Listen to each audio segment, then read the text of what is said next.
I would like to continue this ADOS conversation. I know a number of questions are coming up of who all should qualify for any possible benefits.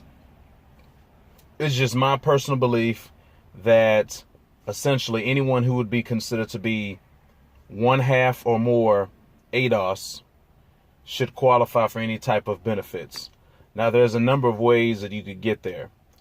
If someone's, when you look at their parents, say if you have a person who has one parent is full ADOS and another parent is a non-ADOS individual, that person would be considered to be one half ADOS, therefore will qualify. You could also have a situation where one parent could be half ADOS and then the second parent could also be half ADOS, but then that would still make that offspring, the fruit, one half ADOS as well. So I feel like, not to draw any division or anything, that we need to have some kind of cutoff point of who really should qualify. Anything less than a half, I don't feel that person would necessarily be in a situation where they could say that they're really deserving of any benefits, especially considering what the ethnic makeup could be or what type of immigration circumstance that person may come from.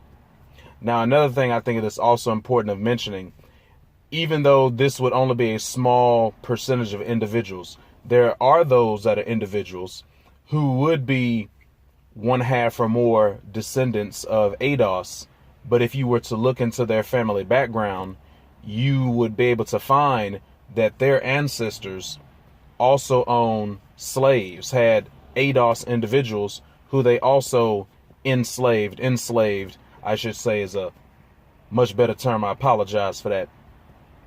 So I don't know if we could really reward someone whose ancestors was also a slave owner and had our ancestors enslaved as well. Chances are, being in that situation, even if they had a different ethnicity, they probably have a lot of the same of the advantages and the privileges and the generational wealth that the white Creole slave owners and other slave owners like the native Indians had. So I think there should be some sort of research that should be done as far as the parentage and the lineage.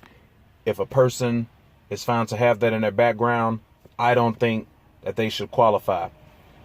And the last piece of criteria I would like to add would be, once again, I'm not trying to be divisive or start any kind of class warfare or anything, but for individuals, because I've heard from a number of people who've done studies that talking about what will be a good number as far as reparations or restitution, that it would amount essentially to what would be about $400,000 per individual or per household, however you want to look at it.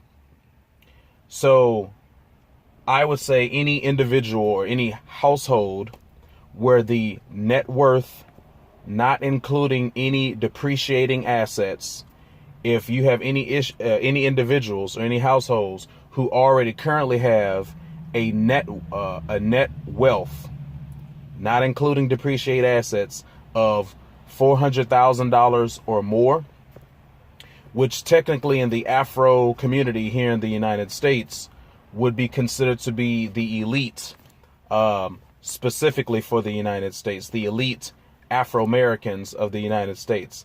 I would say that those individuals should not qualify as well. And that group of individuals would be a small percentage anyway. They would only be maybe 10% or less of what would make up the Afro-American population. And many of these people would truly be actual elitists, not elitists simply from a numerical standpoint, but an elitist from the mindset. And these elitists, in many situations, what they do is that they prop up the tenements of whiteism so they can maintain their advantage and their privilege, and to keep all of the rest of us who are not elitists downtrodden. Not saying all, but there's enough of them that are out there. So just kind of my opinions on some of the guidelines and some of the cutoff points as far as who should qualify for any benefits. Another thing I would like to state, last point, would be in any situation of any benefits that will be paid out, however it will be done, I think that we should not have to pay any federal taxes anymore on any income or any wealth. So that would include any type of marriage penalty taxes or wealth tax, death tax, inheritance tax, you name it. Also, for those who live in states that have income taxes at the state level, currently in the tax code, there still is a certain credit you could claim for your state income taxes.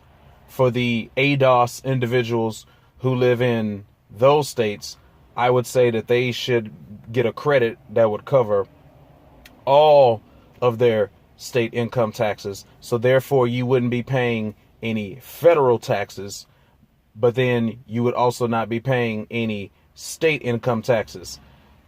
A state sales tax or a state property tax, I think that's reasonable when you're talking about for local government. I don't have a problem with that, but I don't think that we should have to pay any federal income taxes, state income taxes, or any type of estate tax, marriage penalty tax, wealth tax, inheritance tax, death tax, whatever you want to call it.